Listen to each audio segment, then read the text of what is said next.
အမေအတွက်စေတခွဲတဲ့တရားနာမယ်ပါတယ်လေဒီကြတော့နာဘေးသားကြီးဒီတရားကမှတ်သားစရာတွေအများကြီးပါတယ်ဘာဖြစ်လို့ဒီတရားကိုဟောပေးတာလဲဆိုရင်ဘာဖြစ်လို့ဒီတရားနာကျင်ကြတာလဲဆိုရင်လောကမှာဘေးသားကြီးမိဘနဲ့သားသမီးဆိုတာအမြဲတမ်းအိမ်တိုင်းမှာရှိနေကြတယ်လေမရှိဘူးလားအဲ့ဒီမိဘနဲ့သားသမီးတို့ရဲ့ဈာထဲမှာအေးချမ်းမှုလေးဖြစ်သွားရင်ဒီဘဝအေးချမ်းရင်တန်ត្រာဘယ်လိုအေးချမ်းတယ်ဆိုတာမြတ်စွာဘုရားကဒီတရားကိုဟောသွားတာနော်အင်မတန်လဲရတာမြောက်တဲ့တရားတစ်ပုဒ်ဖြစ်ပါတယ်ဘုရားကြီးဘုန်းဘုန်းတို့လည်းယခုမနေ့ကဒီနေရာလေးမှာဟောတော့ဘုန်းဘုန်းကအချိန်နောက်ကြတယ်အဲ့ဒါတခါဥချက်ခိုင်းဘုရားနာလေးမှာဟောရတာဘုန်းဘုန်းကတော်တော်သဘောကျတယ်လို့ဒီနေရာလေးကို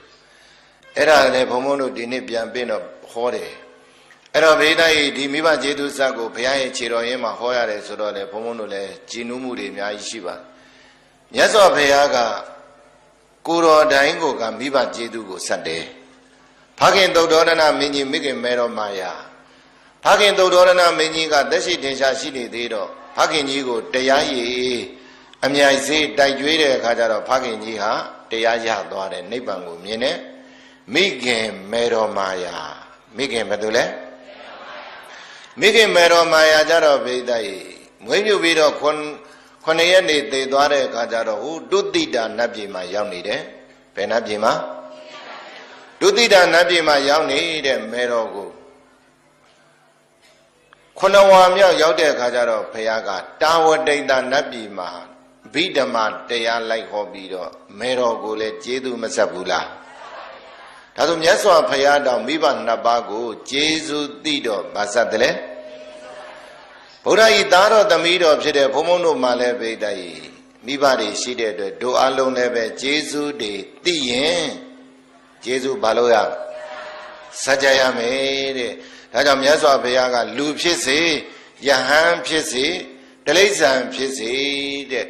မိဘရှိတဲ့ပုဂ္ဂိုလ်တွေဟာမိဘကျေးဇူးကိုဆက်ရမယ်ယဟန်နေလည်းကျေးဇူးဆက်ရမယ်တဲ့နော်ဘု து ကျေးဇူးကိုလဲလူတွေလည်းပါတယ်လေကျေးဇူးဆက်တိရစ္ဆာန်တွေလည်းကျေးဇူးဆက်တိရစ္ဆာန်တွေလည်းကျေးဇူးဆက်တာရှိတယ်လေဘေးသားကြီးစင်မင်းလေးတွေကိုစင်မင်းလေးဘဝမှာကြည်ပေတိုင်းစင်ပြူတော်လေးဟာလည်းပဲကျေးဇူးဆက်တာပဲကဲအဲ့တော့ဘုံဘုံတို့လည်းပဲဘုရားရှင်လိုတော်ကြကျေးဇူးဆက်ကြမယ်လို့ဆိုတော့တို့အလုံးဟာလည်းပဲမြတ်စွာဘုရားလည်းကျေးဇူးဆက်လို့တို့လည်းပဲမလုပ်ကြဟုတ်ပြီကျေးဇူးသိမှဗာဆက်တယ်လေကျေးဇူးဆက်တယ်ကျေးဇူးမသိရင်ကျေးဇူးမဆက်ဘူးနည်းနည်းလေးလျှော့လိုက်နော်အဲ့တော့မြတ်စွာဘုရားဒီကျေးဇူးဆက်တရားဘယ်မှာဟောလဲဆိုတော့ဘုန်းတို့ကဘာကြီးရဲ့အလယ်ဖြစ်တဲ့မေဇိမဒေသ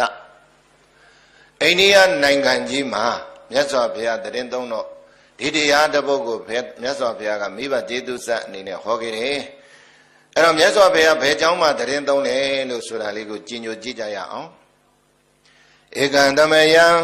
ဘဂဝါရာဇကေဟေဝေလွန်နေဝိဟရတိဣမံစန္တိကံသုတ်တံကထေတိဧကံတမယံအခါတပန်း၌ဘဂဝါဘုန်းတော်နေဝထွန်းလင်းတောင်းပန်တော်မူသောမြတ်စွာဘုရားသခင်ကိုယ်တော်မြတ်ကြီးသည်ရာဇကေရာဇကြိုမြို့ရဲ့ဝေလွန်နေဝေလွန်ကျောင်းတော်ကြီးမှာဝိဟာရတိယံထိုင်ရသွားလေးပါအရိယာမြတ်တရွှင်ပြုံးတည်သုံးပြီးတော့နေတော်မူစဉ်ဣမံစန္တိကံသုတ်တံဤစန္တိကံသုတ်တံဒေသနာတော်မြတ်ကိုကထေတိသိစေကျင့်စေဤနှထွေဖြင့်ကောင်းစွာမသွေဟောကြားတော်မူခဲ့ပါပေတည်း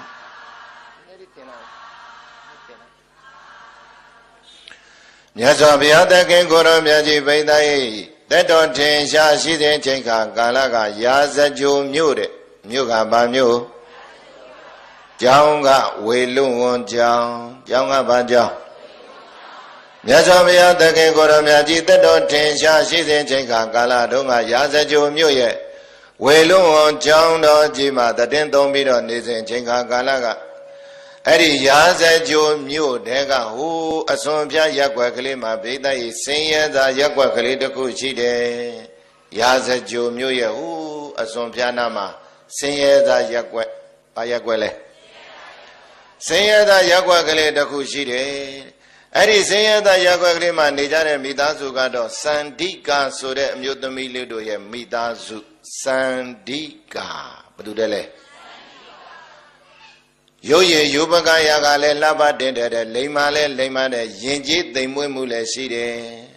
အဲ့ဒီအမျိုးသမီးလေးတို့မိသားစုကရာဇကြုံမျိုးဆင်းရဲသားရက်ွက်ကလေးမှာသူတို့သားမိလေးတွေသူတို့မိသားစုလေးတွေနေကြအဲ့ဒီအမျိုးသမီးလေးဟာဘိဒ္ဓရဲ့ဆင်းရဲသားရက်ွက်ကလေးမှာနေရတော့နေစရာအိမ်ကလည်းပဲမိုးမလုံးတလုံး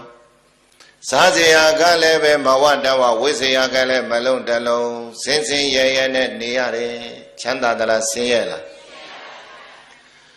အဲ့ဒီလိုစင်စင်ရဲရဲနဲ့နေရတဲ့မျိုးသမီးလေးဟာစားစရာဝတ်စရာနေစရာတွေဆင်းရဲပေမဲ့လို့သူ့မှာပေးတဲ့ချမ်းသာတာ2မျိုးရှိတယ်ချမ်းသာတာဘယ်နှမျိုးရှိနံပါတ်1ကတရားတရားချမ်းသာတယ်နံပါတ်1ကဘာလဲတရားတရားဆိုတာယုံကြည်တာပေါ့နော်နံပါတ်2ကဘိဒ္ဓဤစေတနာချမ်းသာတယ်နံပါတ်2က